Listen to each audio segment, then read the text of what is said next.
Ito ang latest weather update.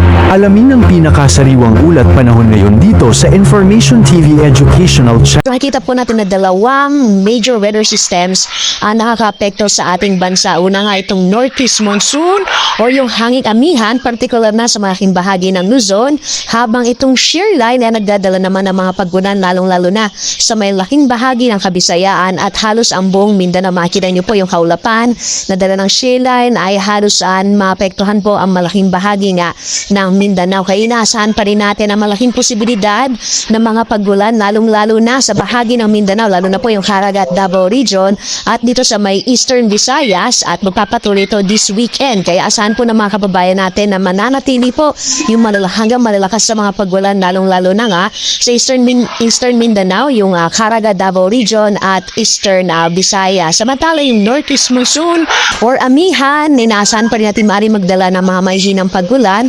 lalong-lalo na dito sa may silangang bahagi nga ng Luzon. Pero nakikita po natin unting-unti na humihina yung Northeast monsoon at base rin sa mga monitoring ng iba't iba nating mga estasyon, unti-unti na pong tumataas yung temperatura dito sa ating bansa. Indikasyon na nga ito, nagsisimula na po na magbago yung ating panahon at papunta tayo sa transition period. Kadalasan nangyayari po yon Marso, kung saan yung hangin nga natin ay mawawala na po yung hangin mula sa northeast o hilagang silangan at papalitan na ito ng magiging dominant na po yung easterlies. Kapag nangyari po ngayon, papasok na tayo sa panahon naman ng tag-araw. Samantala, yung magandang balita naman, wala tayong minomonitor na anumang kumpol na kaulapan or maging low pressure area sa loob at labas ng Philippine Area of Responsibility. Posible po, mga kababayan, hanggang sa pagtatapos na ng Pebrero ay maliit na yung posibilidad na magkaroon tayo ng bagyo.